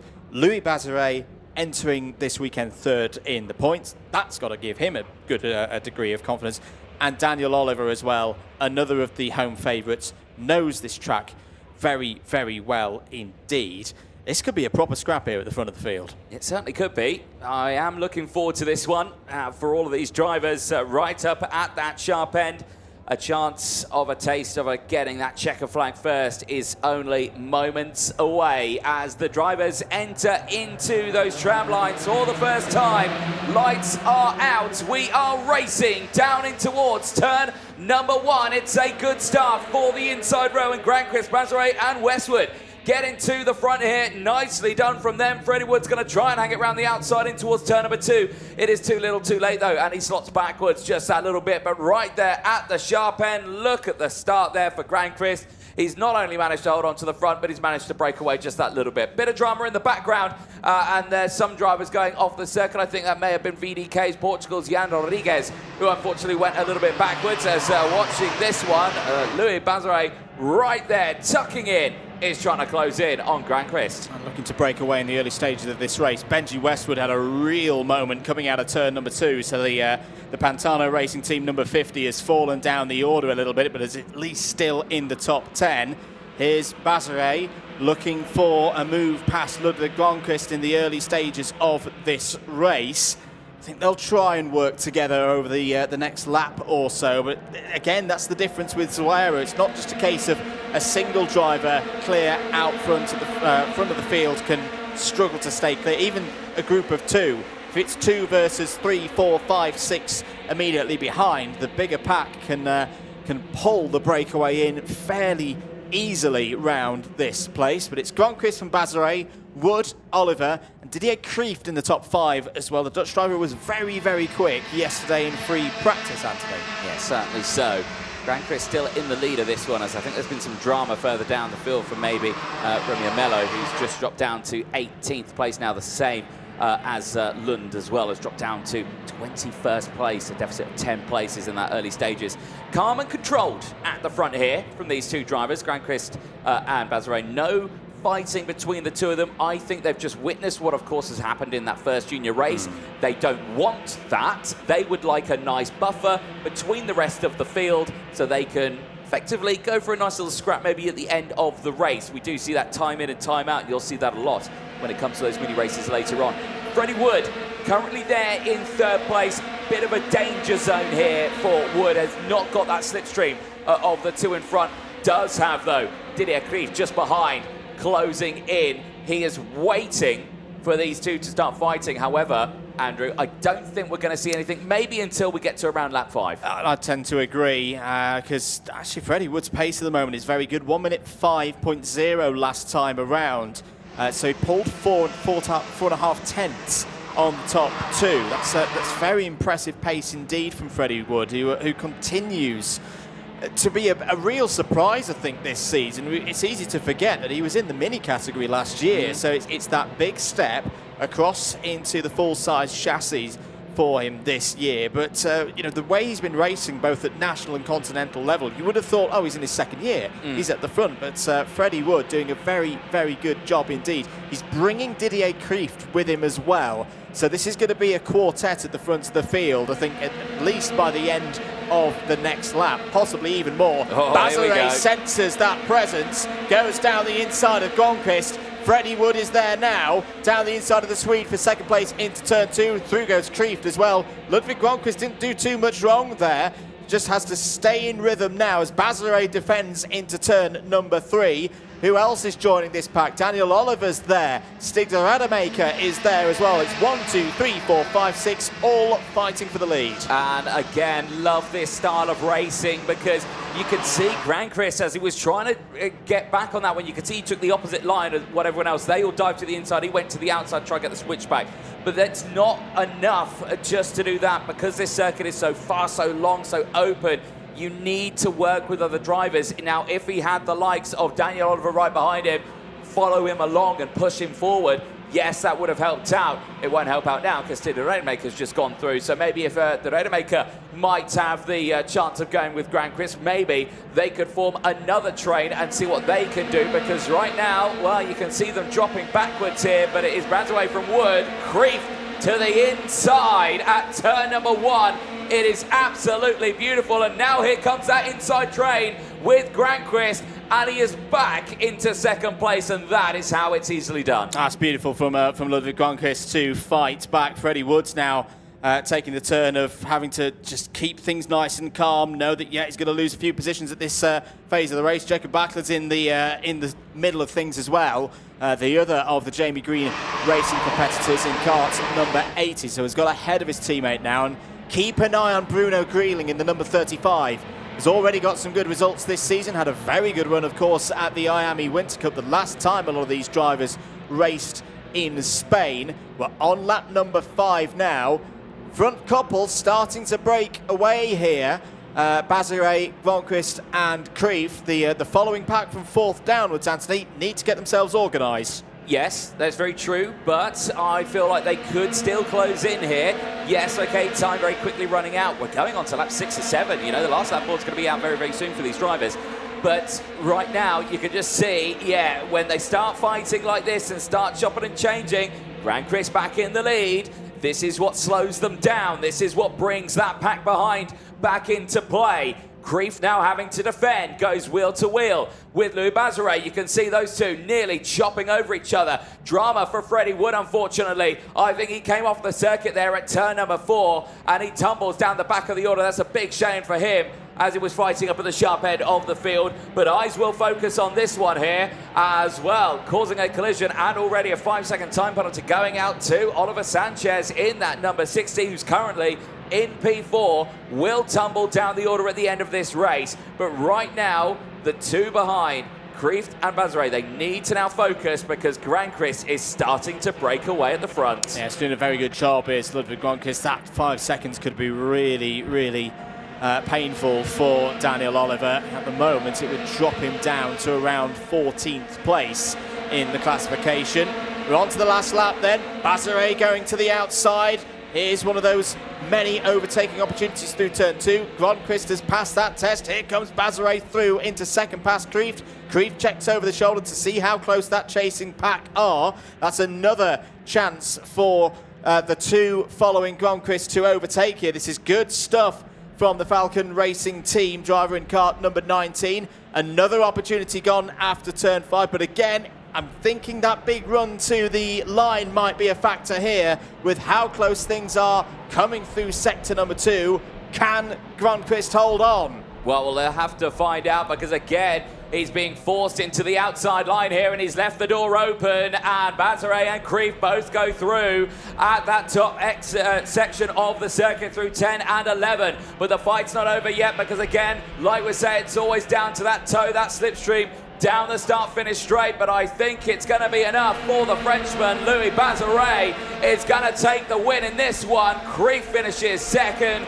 Gronqvist holds on to third place. Daniel Oliver fourth on track, but with that, warning flag will drop 5 seconds, and because the field was so close, a 5-second drop will take him all the way down to around 11th place on the track. That is a big shame. Yep, and points there for Daniel Oliver. Well, the good news for Victory Lane Karting, if we remember back to the IAME Euro Series round at Zuera last year, they narrowly missed out on taking the win in X30 Junior in that that drag race to the line won by Benjamin Magnac. Today, looks like Victory Lane have got the setup, have got the power to come out of turn 15 and still be in the lead once they cross the checkered flag line. That, yeah, it's just for a heat win, but that's a good sign for Victory Lane Karting and Louis Bazare. Into Parc Fermé. All the drivers will go. Here is your provisional result. Remember, this is before any penalties are applied. Bazare from Kreeft, Gronqvist 1, 2, 3. Daniel Oliver 4th on the road ahead of Stig de Rademacher. Bruno Grieling solid there in 6th place ahead of Henry Carter. Jacob Battler, David Minchuna and Archie Owen all in the top 10. Benji Westwood, Romeo Mello, Jan Rodriguez, Tudor Jerkan, Andrea Galimberti all in the top 15. Marcus Papp up 5 spots in that one to P16. Noah Grenier, Christian Fay Lund, Gabriel Canal, Alexandra Point, Veer Chopra all finishing as part of the main pack down to 21st. A really unfortunate result there for Freddie Wood, P22, but the good news for Freddie Wood, still another 2 opportunities to start from the front of the field in heats later on today. Yeah, certainly so, but for Louis Bazare getting everything just checked over, make sure all is above board, which I believe it is. Smiles and a thumbs up from the Frenchman. The job is done, and let's see how that all transpired, because right at the sharp end of this one, well, brilliant getaway for the pole sitter Ludwig Gronqvist. No real drama there, no pressure at all. He knew exactly what he needed to do there. Yeah, it's a part of this this crop of drivers who've moved up from X30 Mini in the 2024 class, who are really impressing on their first year in the junior category. Middle of the pack, ran things pretty close through the first couple of corners. There was a moment for Stig de Rademacher on the run into turn number 3. All drivers got through that first lap. A couple of drivers running wide, but the good thing here, the weather's been strong recently here in Spain, so no one getting stuck in the grass, able to return to the racing surface. Field continued to get round this first lap. Gronqvist would lead it at the end of the opening tour. This was the first move for a race lead. Louis Bazare down the inside. Freddie Wood would have a go there as well for second place. Yep, certainly so, and pushing through nicely for the rest of the race. And every time we saw those scraps at the front, it always kept bringing everyone back into play. Moments like this, you know, straight to the inside, how close could you like it? Freddie Wood right to that sharp end, battling beautifully. But, you know, just kept everyone into play. No one really wanting to break away despite their best efforts. I mean, Bazare right at the beginning of this one looked like it was just going to be, you know, get to the front, drive away and keep that gap open. But it just showcased that the pace fully wasn't there with that slipstream. And for Gronqvist, able to just manage a lot of these battles right at the beginning of this one and not feeling unfazed from anything, really showcasing some good pace. And I would say good track positioning as well from him, because when he lost out on a load of those positions, he gained them right back. Well, I think it's where he's taken a lot of the experience from X30 Mini in terms of that racecraft to just make sure that he doesn't lose out too much. That was the key move for Bazare down the inside. Then that run to the line. Look at how long that run is out of turn 15. That's all flat out from turn 14. You can see Bazare there trying to get in as much of an aerodynamic position as possible. Good news was still had a 10th to spare over the line. Takes the win, takes the 50 points, and shares the intermediate lead with Dan Alleman after round 1. Certainly does. Well, juniors are done for now. Minis will be coming up next, but between now and then we will take a short break. Do not go anywhere.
It's time now for the mighty Mini X30 category that will be heading out onto circuit next for their first round of qualifying heats. And it does kickstart with qualifying heat A versus B, which will be the first one out on track.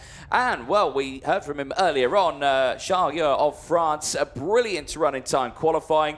Again, all down to slipstream, positioning, and deployment of when they went out, because this was the sort of one groups that did wait quite some time in just a 4-minute session to go out in some of the field, only getting 1 lap on the board. Yeah, it was a really interesting affair for the X30 Minis, running on the Comet tyres, and just the way that the Comet tyre gets into its different phases.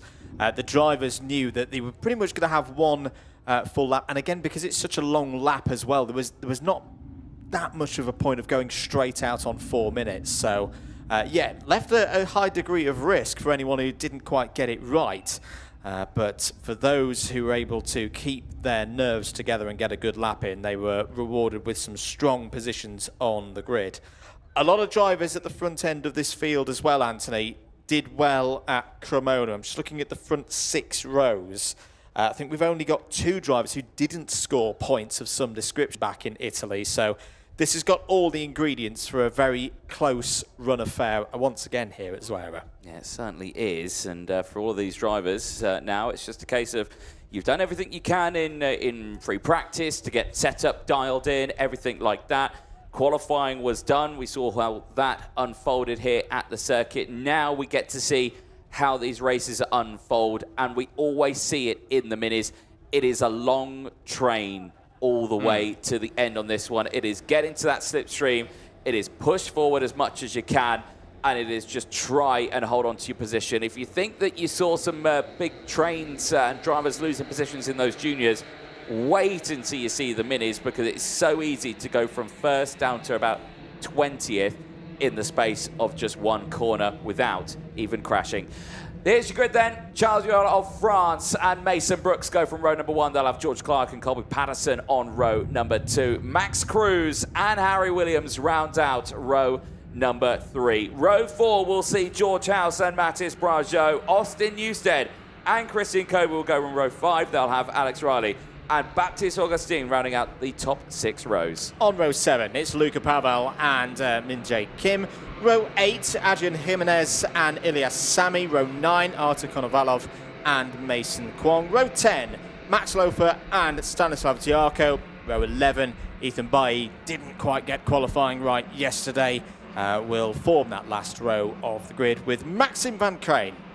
Well, these drivers now just get these karts to their starting positions. A lot of work these drivers have got to do ahead of this one, getting temperature into those tyres. It does feel like, well, this is a long circuit, okay, Andrew? It's just shy of 1.7 kilometres. That's like car circuit territory there. But for these minis, my goodness, does it feel like a long run from flat out. They're effectively the flat out nearly around the entirety of the lap.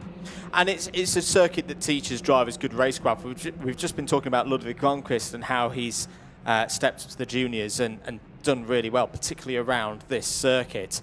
It's a track where the drivers have really got to have their brains switched on. Simply being quick isn't enough around this circuit. You've got to be smart with when you go for the attack, when you sit in position, when you also will let a driver who's having a go on by. You know, making sure that you're still in that front pack of, say, 4 or 5 is a real skill for the drivers around this place. Those who are returning from 2024 will be rewarded by the fact, again, that we came here twice last year. First for the opening round of IAME Euro Series, and then, of course, for the rescheduled IAME Warrior Final at the back end of the year. A number of those drivers in this race, including your championship leader, George House, 4th row of the grid. Mathis Brageau alongside on that row, 2nd in the championship. Drivers all set here, Anthony, through turns 13 and 14. Hopefully to get this one underway at the first time of asking. Yes, indeed. It was a P10 in the final in the first round for Charles Zuera. Currently sits 14th within the points, but let's see what he can do in these qualifying heats of round 2 of the IAME Euro Series. And something tells me we're going round again, because I could see the outside line there was ahead of the inside line. They hadn't got formed up. They weren't side by side, which means once more we have another take at a start here. So again, good call there. But for these drivers, just showcasing it is still a challenge, especially at such a fast circuit. And going off what we were talking about earlier on about, you know, needing to really not just be about being quick, using your brain, using where you want to get those positions on. It is still a case of that and being super, super smooth with these karts, because these are such short wheelbase chassis. They're very narrow. They're the smallest karts we've got here, and they're going really fast as well for the mini category. It's all about just the tiniest micro movements with the wheel. You don't want to overdrive these. So easily you can overdrive these karts. But again, it's just that case of keeping it so nice and steady, nice and clean, because it's all about momentum with these machines as well. They haven't got that initial power to really get it going quickly after a mistake. They've got the top end, they haven't got the acceleration that they really want. So that's going to be the vital thing that you see on this one. So once again, now they've got it squared away, they're nice and lined up, and hopefully it's a go time this time around. Here we go then for Groups A and B in X30 Mini. If you're just joining us, Charles Zuera on pole position there in the bright red kart 471. Mason Brooks was very cool and calm at the end of qualifying yesterday. He was the fastest driver in the second group of qualifiers there in kart 484 for Excel Motorsport. George Clark and Colby Patterson on row 2. Out of turn 15 into the tram lines again. The outside line is ahead, but we are lights out. We are racing in X30 Mini. Good start for those on the inside. George Clark gives Charles Zuera a little bit of an assist towards turn number 2. It'll still be the pole sitter at the very front. That's a bit tight in the middle of the pack. One driver is out wide to driver's left and falling down the order, but through turn 3 they go. Good recovery from Mason Brooks. There's one driver towards the back of the field who's in a bit of bother, so there has been drama on this first lap for the Minis, but it's Ural leading. Brooks there in second place. I think that's another one of the Excel Motorsport team. Yes, Colby Patterson has had a bright start here. Anthony, it's up to third place. Yeah, indeed. Strong start for the field. I think the one driver who got swamped a little bit right at the beginning was the Eichmann's Grand Prix Racing Team driver Maxim Van Kuyen from the back of the field. I don't think he got the good getaway that he would have wanted. Eyes on this one though, like you were saying, this is a nice fight that we're seeing here right at the sharp end, and for the likes of Mason Brooks, just a case of control that pack now and try and close in, but he is under investigation for that start infringement. Like we were saying, they weren't formed up at the front. There may have been a moment that he was ahead when the lights went out. Yeah, and that's what the officials will be looking at with all of the different camera angles that they've got around the circuit on the CCTV system. We're already on to lap 2 of 6 here for this first heat of the day in X30 Mini. Here comes a challenge for the race lead. Colby Patterson down the inside into turn 5. Lovely stuff there. Started 4th on the grid here, Anthony. It looks like Patterson has some good race pace. Yep, certainly so, and is pushing through nicely. Here comes the likes of George Clark down the inside though as well. Charles Zuera is having to defend here pretty harshly from the rest of the field, but as soon as you lose one, you start to lose one or two more. We have said that time in and time out. Patterson now is in a risky spot here. He's going to lose out on a lot of speed on that start-finish straight. They do carry a lot of speed over the line, but the group behind will have that pace, will have that toe, and will close that gap. Across the line they go. I will keep an eye on the speed traps. It's 101 for Patterson. It's 105 for Clark. 4 kilometers an hour faster with that bump draft and toe, and down the inside they will get that move done. There was a bit of a moment there for Charles Zuera, just trying to hold on to third place now. Now is going to lose out to the likes of Austin Newstead. Max Cruz is there. Luca Pavel is closing in. Mathis Brageot also there, as they've all started to now really, it was getting a bit feisty there in towards turn 2, and it's not what you wanted to see, but right now they've got themselves dialed in once more.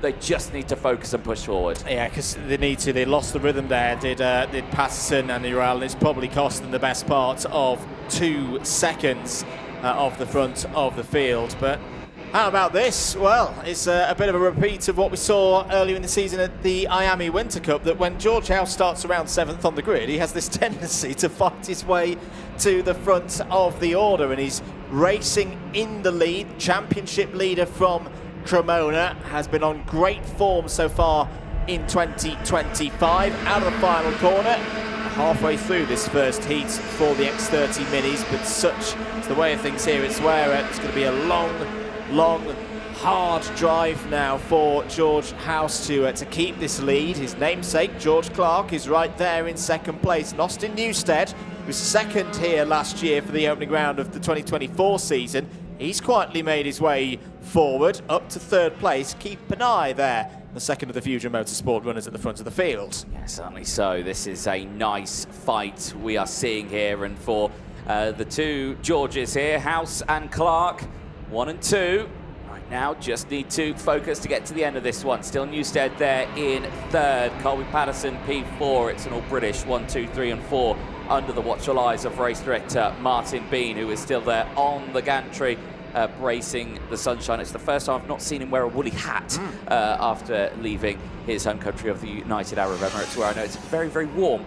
This is a look at the start. Well, there you can clearly see the initial one there. I think that was the false start, or if that was the go. Oh, no, that was the go.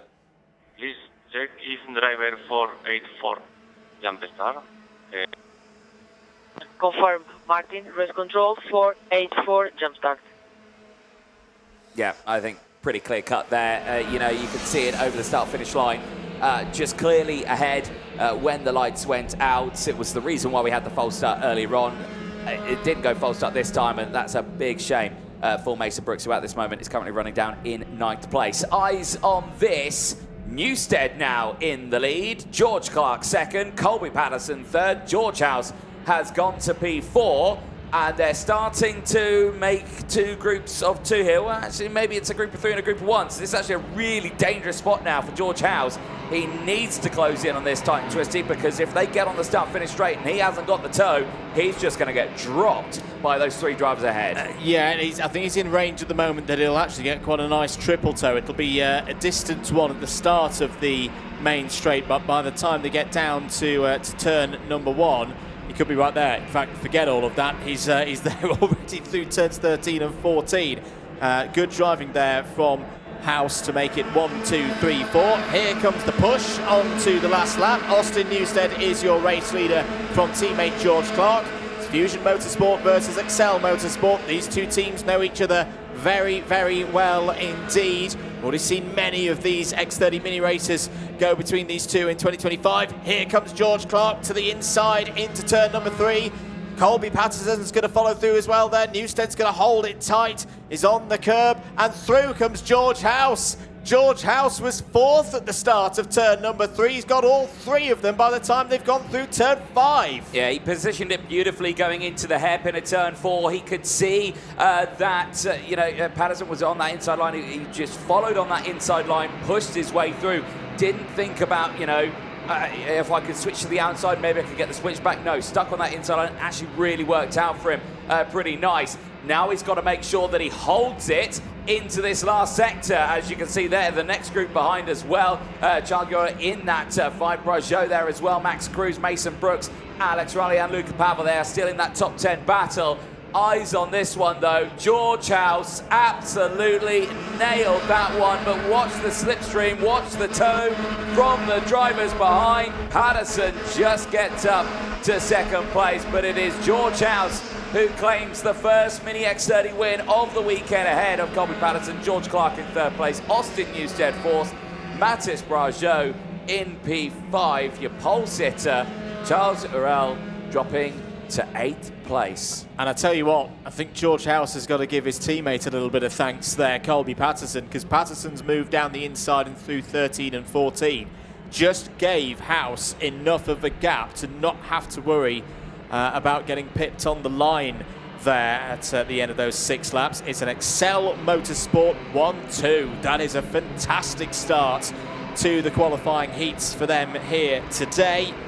They'll continue to work hard across the course of the lunch break to get things ready for round number 2. House to the house with 50 points in the intermediate classification. Patterson 44, Clark 41. And George House again does it. It didn't have the best of qualifyings, but it just doesn't seem to faze this young driver at all. Wherever he races in 2025, up 6 places, super performance once again from the championship leader. Certainly so. There's a look at your full results on your screen. Provisional, of course. Max Brajot running out that top 5. Max Cruz, Alex Riley, Charles Zuera from Luca Pavel. Harry Williams from Christian Kobe. Ilya Sami finishing in P12 with a 4-place gain ahead of Baptiste Augustin. Max Luhofer finishing in 14th place with a 5-place gain. Arthur Konovalov finishing in 15th ahead of Ziarko. Jimenez from Kim, Bailey, Kwong, Brooks and Van Krijn, who rounds out the field of 22 Drivers, well, as you can see, drivers make their way back into Parc Fermé. It's not over just yet. Of course, these have to all be checked over. But there you can see George House is like, yep, job done. Nice work. Let's go on to race 2 later on today.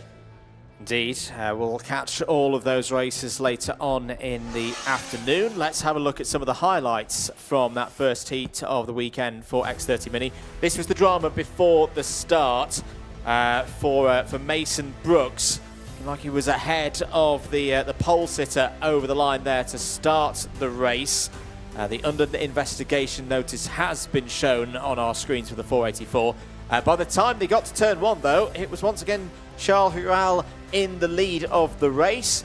A little bit tight in the middle of the pack there, but such is the width around this Zuera circuit. The vast majority of drivers able to make their way through. Only Maxim van Crane off the back of the field there. There was half spin for 2 drivers in the middle of the pack. Mason Kwong and Mason Brooks would both fall down the order. So yeah, in fact, for Mason Brooks, a real tough race from beginning to end on this occasion. Yeah, indeed. Well, eyes would stay focused on that front group because it was a pretty strong fight all the way to the start of this one. I mean, right at the beginning of it, you know, Brooks was still in the fight. Colby Patterson, though, was pushing himself up nicely right at the beginning of that one, trying to get into the lead, breaking away. Would still have the work ahead of him, though, because, of course, it all fell into place. George Clark going for the move. Then you had the likes of George House as well, really starting to close in. Again, a solid drive from him right at the start of this one. It's not easy to make those moves up in Mini X30 because it is, again, such a mental game of where you go for the move, when do you go from it, and who do you work with as well, because you never want to end up on your own. No, but I think for a driver like George House, this is where the many years of experience that he's already got, you know, has been racing since he was, I think, around 5 years of age, and really does show even here at the X30 Mini level. You can see his body language there. Fell down to 4th place, didn't panic though, knew there was going to be opportunities later on. How about this? Oh yeah, Colby Patterson just had a little bit of contact there with Austin Newstead that lost momentum. This was the 2 Fusions going side by side once again on the final lap. Just keep an eye there on House. The 4th kart going into the corner, holds back on corner entry, nails the exit, draws alongside Patterson and Newstead, and just keeps that momentum going to get past Clark for the race lead. That was the key move from Patterson as well. Not only to get himself second, but also to protect his teammate in a way. George House not needing to defend, not needing to deviate from the main racing line. A nice, calm run to the line, which isn't always the case here at Zuera. So XL Motorsport will be very happy with that indeed.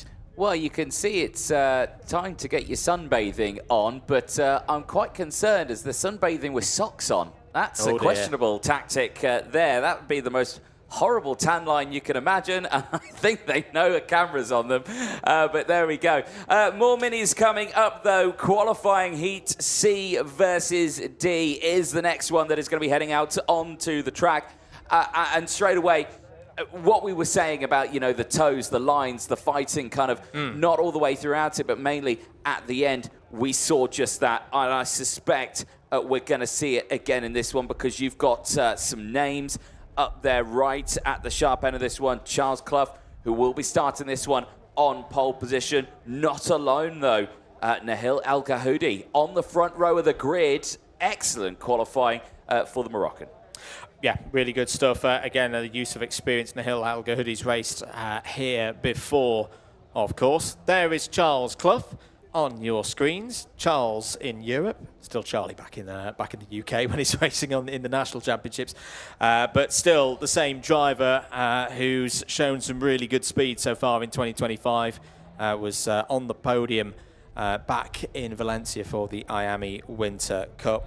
We'll have some good company immediately behind as well. There is Nahil El Gahoudi, another one of the runners for the MDC team there in the Dayglow yellow and white colours. They as a team have been having, as expected, a very strong weekend so far, Anthony. Yeah, certainly so. Of course, they had their man Aaron Garcia on the sharp end in the seniors as well. So showcasing some good pace throughout it. There's another look at the timetable. This race due to start in around 50 seconds time for Mini X30 qualifying heat C versus D.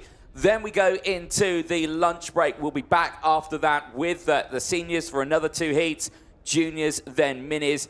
Again, there's another, I think, very short break in between that one, very short break.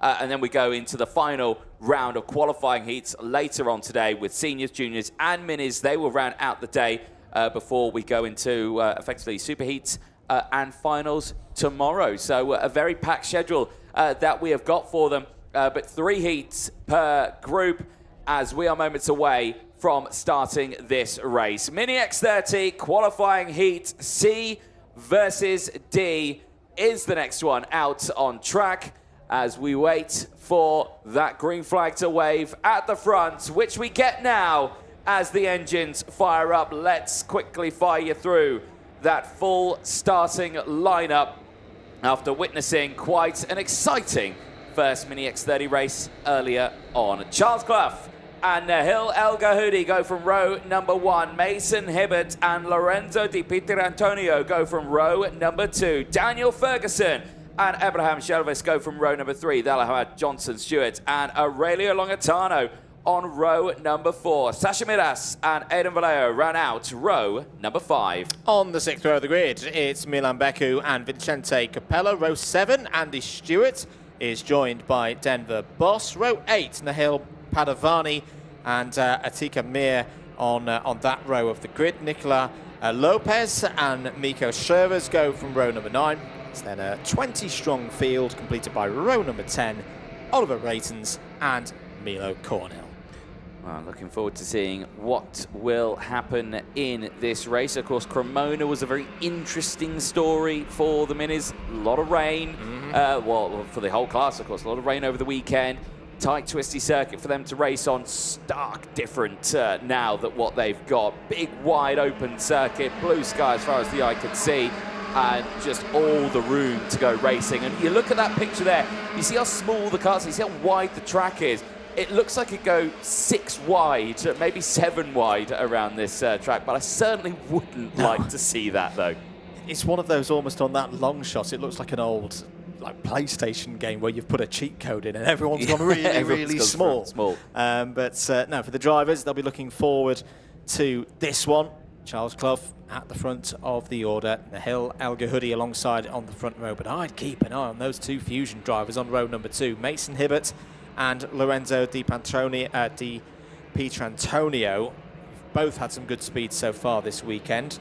For Di Pietrantonio, 4th place in the standings after Cremona. So a good haul of points from Lorenzo's home race. Daniel Ferguson's looked good in recent weeks as well, starting 5th on the grid, including another good run through the points at Cremona. The supporters, mechanics, team managers as well, all gathering on the fences to watch this one. This is the second of 2 races in this first round for X30 Mini. Field needs to bunch up a little bit to get things going for this one. We'll keep an eye on the repeater lights. Nah, they're not going to go out. Yeah. Too quick. Yeah. Way too quick. Very, very eager on the front row there to get that one going. And yeah, understandably, the red lights remain on the gantry with an added flashing yellow light indicating a false start, and the field goes round again. It's understandable from these drivers. They want to get going. They want to get that main run down in towards turn 1. But again, you've just got to be patient. You've got to keep the pack at a consistent pace, because when you start to go too fast, that's where you see those discrepancies within the field, because everyone's like, well, hold on, why are we going so fast? I thought we were going to slow down. I'm not in position. Yeah, and on that occasion, those in the middle of the pack on the anti-pole side of the grid were not set at all. And because the front of the grid had gone too early, you could see the marshals waving the flags and say, slow it down, slow it down. And, you know, by the time they were coming off turn 15, those in the second half of the field were already at a disadvantage of 6, 7, 8 kart lengths. So, yeah, absolutely the right call there from race director Martin Bean to send them round again. This is looking better through turns 12 and 13. If we can keep this formation nice and steady all the way through the last 3 corners, we should be good to go this time around. And we certainly should. Pace looks a little bit better now. Keep it steady because there's the red line there effectively. So now they come through. Keep it steady, keep it slow. Oh, the revs are building, they're going, and lights are out. We are racing, so it is a good start, and they've got the momentum down and towards turn number 1. And Nahil El Gahoudi, you can see him on the outside line there, is going to get slotted into around 4th place now, sideways under braking. Charles Clough all over the road, and Nahil El Gahoudi from 4th has just retaken the lead of this one again down in through turn number 4. That is a brilliant start after I thought he was going to go backwards. One card off the track there going backwards. I think that might have been, is that Mason Ibbott or Charles Clough right at the sharp end of the field? I'm not too sure, but they've got back on the track and still in this race. But crucially for Nahil El Gahoudi, that is a solid start to the race. That's a mega start from the Moroccan. Lovely to see a driver who's continued to build with confidence take this race in the early stages by the scruff of the neck. Now the challenge is he's 1 kart out ahead of another 19 drivers around a circuit where it's very, very hard to sustain a breakaway here. The rest of them are going to be looking to get organised. Good start as well for Daniel Ferguson there in the blue and yellow helmet. He's had a lot of training over the last year or so from former world champion Danny Curl, and is there 2nd place at the end of lap number 1. Great start as well for Johnston Stewart, one of the 2 Stewarts in this race, brother and sister duo. Johnston has gained 4 places off that start, running well in 3rd. Certainly so, but again, danger zone now for Nahil El Gahoudi. Managed to open up the gap, but keeping that gap is easier said than done. Ferguson and Stewart will close in if they keep it nice and steady between the 2 of them. Shelvey's still there in P4 as well. Lorenzo Di Pietrantonio there in P5, wanting to get back into this fight. No fighting between these top 3. It's exactly what Ferguson and Stewart need to be doing right now. Wait until they get onto that start-finish straight, close that gap. As soon as they've got him, then you can start fighting. Yeah, absolutely. It's good tactics at the moment from Daniel Ferguson and Johnston Stewart. Whilst this race is just getting into its rhythm, if you're in the paddock and you haven't done so already, go and check out Aurelio Longitano's kart. I love the livery on that one. It's quite a retro one. He's got the family name down the side. It's a beautiful design. Do check it out. Here comes Daniel Ferguson, though, to take the race lead. It's been good work from Nahil El Gahoudi. Hasn't quite been able to stay at the front of the field. No matter, though, we're still only at the halfway stage of this race. Daniel Ferguson, it's his turn now to turn the pace at the front of the order. Nahil El Gahoudi goes back down the inside of Johnston Stewart there and is back up to 2nd place. Yep, nicely done for these drivers. And again, them just keeping themselves in this trio is still what you want. Now, Shelvis is still there in P4. Again, is in that sort of danger zone area now, not close enough to attack on the top 3. Has still got Aurelio Longitano just behind, though, who can still push up to this group, but they need to be careful. They need to not fight once again. But you can see him right there, just behind Abraham Shelvis in the yellow and black liveried machine just coming through, the Pantalo machine there. But right now, just not finding any sort of, pressure from behind, but not putting any pressure on in front either. Might get the triple toe here from the drivers. Is he close enough for it? That's the question. Checks over the shoulder. He's going to tuck in. No, he's not. He's not got that toe from the 3 drivers ahead. They continue to push through, and the speed trap tells the story. 103 for the top 3, 101 for Shelvis. Longitano was 104. So it just showcases the slipstream. The toe has such a huge effect on that start-finish straight. And particularly in this order as well. Nahil El Gahoudi just looks to have a good amount of pace out of turn 15. Maybe less so when they're coming out of the slower corners, like turn 3 there. But when that motor starts to sing for the 449, it's singing very, very nicely indeed. We're on lap number 4 of this 6-lap heat. Into turn 7 once again go the race leaders. Daniel Ferguson looking nice and calm at the front of the field. Bit further down the order, who's making progress? Well, Milan Beku's making some good headway, up 5 places for the Eichmann's GP Racing team. Nico Lopez as well is up 4 places and into the top 15. We've been talking a lot about Johnston Stewart. Sister Andy is also on the move as well. Andy Stewart up 2 spots so far in this race and into 11th. Yeah, indeed, nice little charges there through the field. Eyes on these top team. I love that shot. Yeah. When they go through turn number 1, absolutely glued to the front and rear bumpers to each other. It just showcases the sort of raw talent that you've got at such a young age from these drivers to be able to keep in such close formation. It's fantastic stuff from them, and again, using their racing brains, not fighting too early, especially with Aurelio Longitano not too far behind. Longitano was having a go for 4th place, I saw in the background. We'll confirm in a few moments whether that was successful or not, but Longitano was the fastest driver on circuit last time around with a 1:11.850. That is really, really good for race pace. That's not far off the times that we were seeing in Thursday free practice. So it's good stuff there from Aurelio Longitano. Back at the front of the field, though, we're about to see the final lap board. Daniel Ferguson has led this one very well, but has not been able to shake off Nahil El Gahoudi. He's been working with him, bump drafting for the last 3.5 laps. Is there going to be a move for the lead here? No, not yet from Nahil El Gahoudi. That's wise to do. Maybe an opportunity into turn number 2 now. Ferguson initially goes defensive. Nahil El Gahoudi being patient at the moment, knowing he only needs 1 chance to overtake. He's going to have a go into turn number 3, trying to get Ferguson off the main racing line. And here once again, Anthony, comes Johnston Stewart. Yeah, but straight back into play and actually gets up into 2nd place as well, down the start or down that infield straight alone.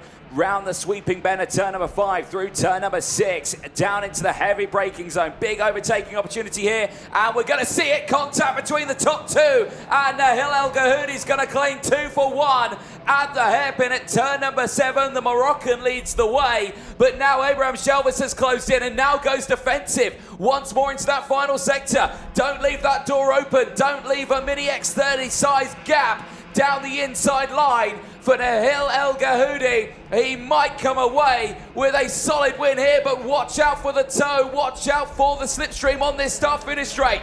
Here comes Johnston Stewart, here comes Abraham Shelvis to the line.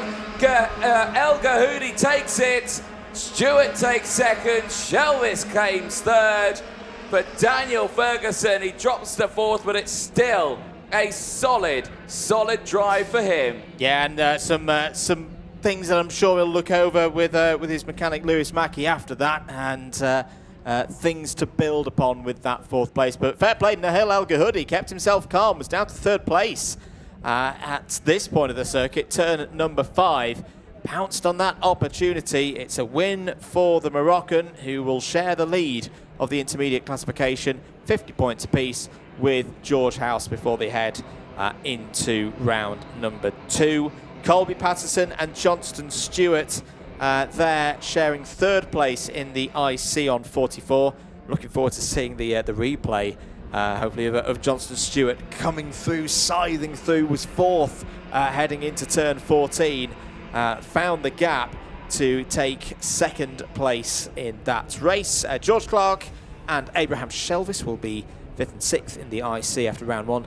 Ferguson and Newstead also in the top 8. There's your provisional classification for the race. El Gahoudi, Johnston Stewart, Shelvis, Ferguson and Hibbert all in the top 5. Decent fight back there from Mason Hibbert, was down around 12th place in the early stages of that race. Milan Beku, Charles Clough, Aurelio Longitano, Vincente Capella and Lorenzo Di Pietrantonio. That's your top 10. Andy Stewart went forward, finished P11 ahead of Sasha Miras, Nicola Lopez, Aidan Valio and Atika Asif Mir all in the top 15. Oliver Raytons, Miko Shervers, Nahil Padavani, Milo Cornell and Denver Boss complete the top 20. All drivers who started that heat finished the heat. That's what we like to see, Anthony. Certainly is, and that means at the end of the first round of qualifying heats for the Minis, it is Nahil El Gahoudi who leads the way then with those 50 points. George House also with the 50 points, but of course with the better qualifying results for the Moroccan. means he leads the way. Let's have a look at the highlights from this one right at the start. I got it run again, far too early. Dan, if you could show my appreciation to 451, it would be much appreciated.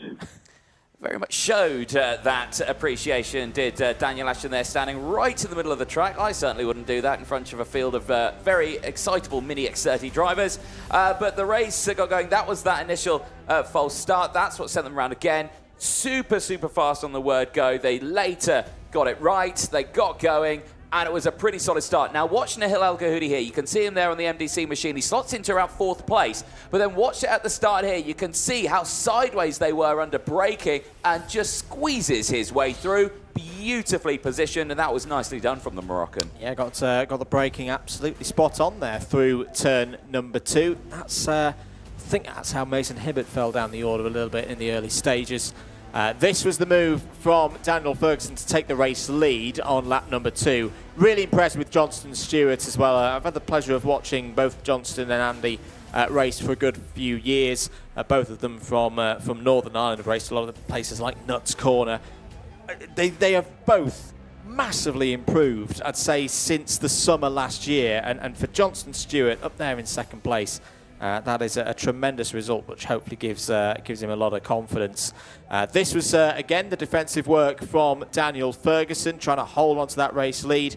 Just watch how Nahil El Gahoudi plays the next few corners. Holds back on the entry into turn number 7. Johnston Stewart down the inside. Daniel Ferguson, both of them basically going for the same piece of track there. That opened the door for Nahil to fight on through. And Abraham Shelvis having a strong finish there as well in 4th place. Did take 3rd away from Stewart. At this stage, still could be any of these 4 for the race win. And then just look how Johnston Stewart in the blue helmet finds the gap there. Picks up a bit of a toe off the back of Nahil El Gahoudi. That's what got him 2nd place behind the Moroccan driver. Shelvis with 3rd place as well there. It's definitely one to watch as we go through this weekend. Such a long run down to that start-finish line, isn't it? And if you just get that too excitable and maybe celebrate too early, you could lose a race lead down there. Right, so that's the morning phase done and dusted. Each class have got 2 more heats to go today, and that will be kickstarting with the seniors coming out at hopefully around 20 past 1, which is in around about an hour's time. So we will see you in around an hour's time. Myself, Anthony Jordan, and Andrew Mather. We'll say goodbye for now. We'll see you for the second half of the day very, very soon.